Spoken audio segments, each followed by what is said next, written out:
Halo semuanya, kami dari kelompok 6. Hari ini kami akan mempresentasikan hasil dari analisis klasifikasi kualitas wine menggunakan database dari UCI Machine Learning. Perkenalkan kami dari per- kelompok 6 terdiri dari 4 orang. Saya Teofilus Rames Ginting dengan NIM 240304085. Saya Maulana Zaluku dengan NIM 24030477. Saya Elva Sari Situmorang dengan NIM 24030468. Saya Angelika Putri Silalahi dengan NIM 24030408. Yang pertama itu kami akan mempresentasikan yaitu persiapan data atau data preprocessing. Tampilan potongan kode import dan loading data. Tahap pertama adalah persiapan data. Kami menggunakan library seperti Pandas untuk manipulasi data dan Seaborn atau Matplotlib untuk visualisasi. Dataset ini kami ambil langsung dari UCI. Hal terpenting di sini adalah kami melakukan feature engineering pada kolom quality. Kami mengubah menjadi klasifikasi biner di mana nilai satu atau good diberikan untuk kualitas lebih besar sama dengan 6 dan nol atau bad untuk kualitas lebih kecil dari 6. Ini memudahkan model untuk melakukan klasifikasi. Mari kita bahas kodenya satu persatu.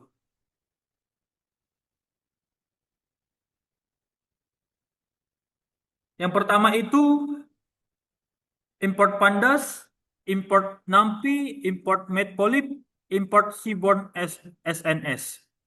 Keempat import ini yaitu import library atau persiapan alat. Pandas itu seperti Excel versi Python, digunakan untuk mengelola data dalam bentuk table atau data frame. NumPy itu digunakan untuk perhitungan numerik dan manipulasi array. Di sini dipakai untuk logika NP-ware. Matplotlib atau Seaborn, perpustakaan standar untuk membuat grafik atau visualisasi data agar pola data mudah terlihat. URL HTTPS ini digunakan untuk mengambil raw data langsung dari server UCI Machine Learning Repository. Catatan penting dari sini adalah argumen shape sama dengan digunakan karena dataset wine quality ini menggunakan titik koma sebagai pemisah antar kolom, bukan koma, seperti file CSV standar. Feature Feature engineering atau transformasi target. DF target sama dengan NP-ware. NP-ware ini adalah logika if else versi vektor yang artinya jika kolom quality bernilai 6 atau lebih, maka akan diberikan angka 1 dan dianggap good. Jika tidak, diberikan angka 0 dan dianggap bad. Drop. Drop setelah kita melakukan kolom baru bernama target, kita menghapus kolom quality yang aslinya agar tidak membangun model karena target sudah mewakili kolom baru. Yang keempat itu menampilkan data yaitu df titik head. Ini hanya perintah untuk menampilkan 5 baris pertama dari tabel kita untuk memastikan proses loading dan engineering data telah berhasil dilakukan dengan benar. Baik, untuk slide selanjutnya akan dijelaskan oleh teman saya. Baik, yang selanjutnya saya akan menjelaskan kode yang kedua, yaitu ini tentang menampilkan grafik dan presentasi jumlah data dari kolom target yang menunjukkan kualitas anggur. Yang dimana ini terdiri dari distribusi kelas target atau kualitas wine-nya atau kualitas anggurnya, yang dimana menunjukkan kualitas anggur 0 sama dengan kurang baik dan 1 sama dengan baik. Tujuannya agar kita mengetahui seberapa banyak data yang masuk ke masing-masing kategori.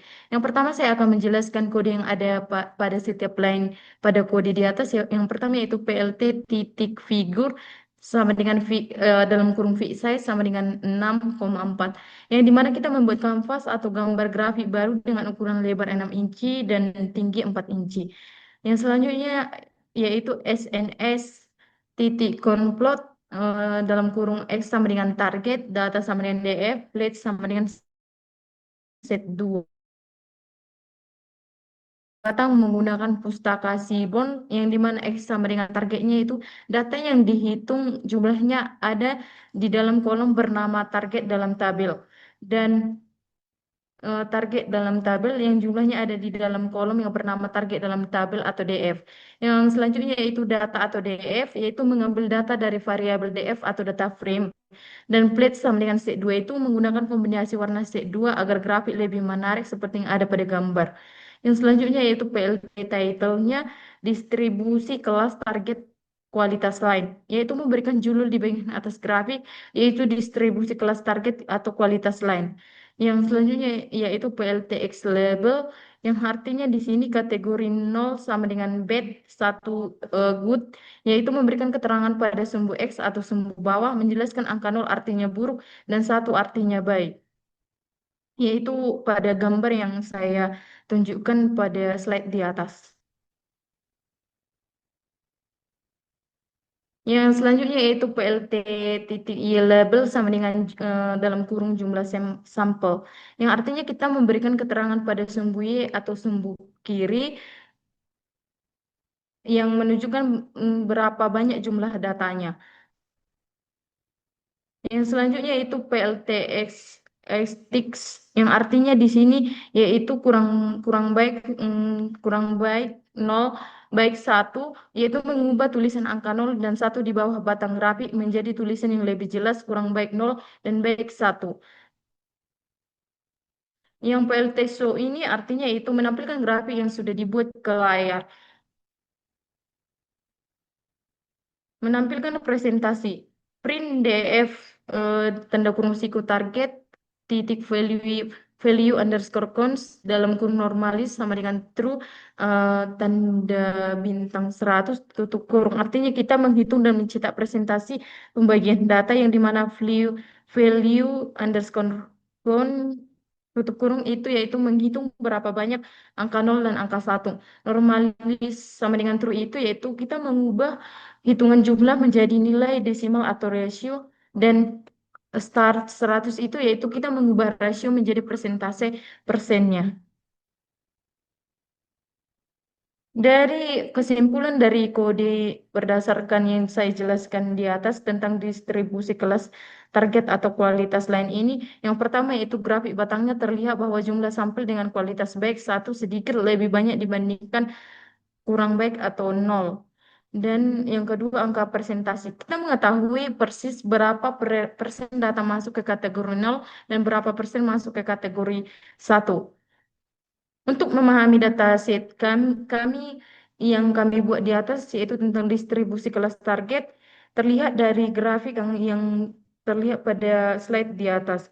Dapat dilihat perbandingan jumlah antara WAN yang berkategori kurang baik dan baik yang dapat dijadikan langkah krusial untuk mengetahui apakah data ini seimbang, balance atau tidak. Baik, slide atau kode selanjutnya akan dilanjutkan oleh teman kami Angelika Putri Silalahi.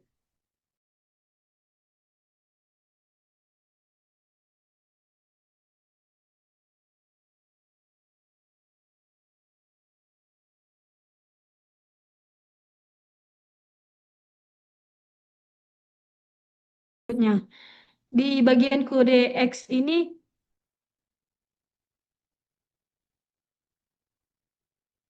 adalah variabel yang berisi seluruh kolom atau data dari tabel DF. Kecuali kolom bernama target, ini disebut sebagai fitur atau variabel masukan yaitu data yang akan digunakan untuk memprediksi hasil. Dan di kode YDF target ini adalah variabel yang berisi hanya kolom target, ini disebut label atau variabel keluaran yaitu nilai atau hasil yang ingin diprediksi oleh model. Yang kedua ini X underscore train, X underscore text.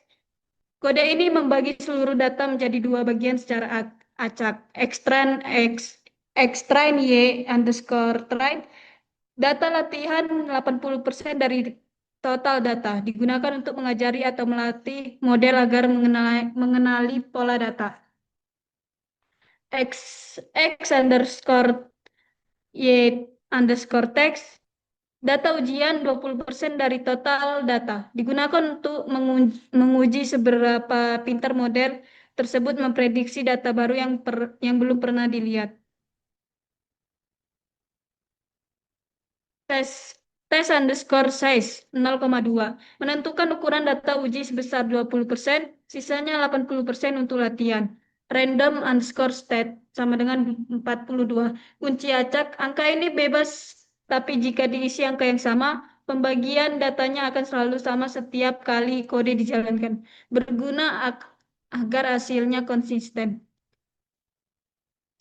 Stravity sama dengan Y, memastikan presentasi kategori di data latih dan data uji seimbang sama persis dengan data asli. Sangat penting jika data tidak seimbang atau misal 90% golongan A, 10% golongan B, agar model belajar dengan benar.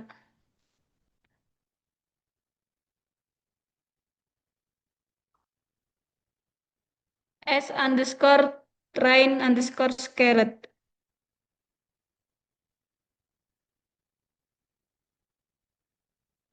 Berfungsi mengubah rentang nilai data agar seragam. Rata-rata menjadi 0 dan simpangan baku 1. Scalar ini standar scalar membuat alat pengubah skala. Fit underscore transform.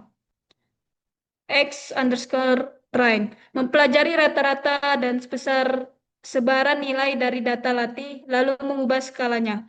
Transform atau X underscore text mengubah skala data uji menggunakan rata-rata dan sebaran yang dipelajari dari data latih, tidak boleh mempelajari ulang dari data uji agar valid. Kenapa perlu ini? Beberapa algoritma seperti regresi logistik sangat terpengaruh jika ada kolom nilainya kecil 0 sampai 1 dan kolom lain nilainya besar 0 sampai 1000. Penyamakan skala membuat proses hitungan menjadi lebih cepat dan akurat. Ir underscore model.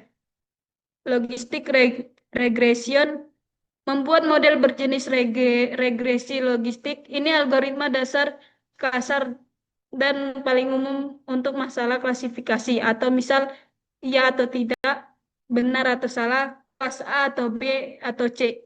Hasil prediksinya berupa kategori. Fit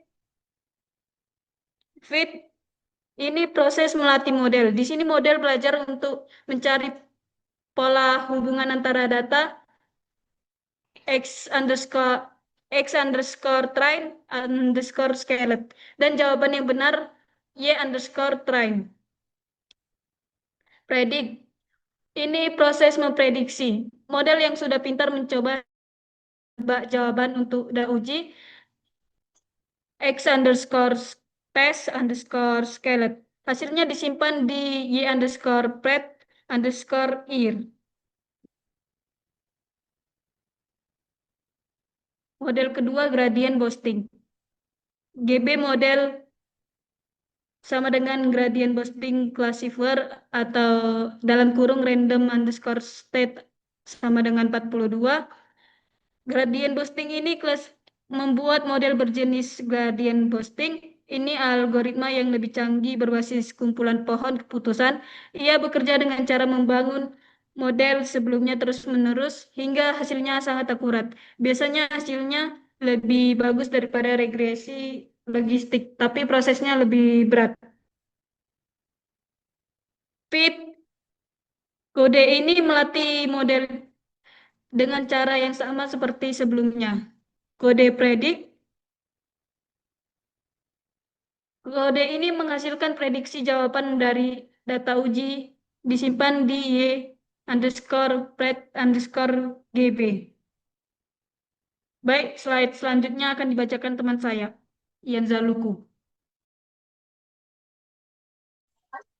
Baik, yang menjadi kesimpulannya itu adalah kesimpulan dan analisis hasil berdasarkan hasil perbandingan performa antara logistik, regression, dan gradient boosting pada dataset klasifikasi kualitas wine dapat disimpulkan bahwa yang pertama yaitu analisis performa, yang pertama yaitu akurasi, yang dimana Gradient boosting memberikan akurasi yang lebih tinggi karena kemampuannya menangkap hubungan non-linear dan pula kompleks antar fitur yang tidak dapat dijangkau oleh pendekatan linear, logistik, atau regression.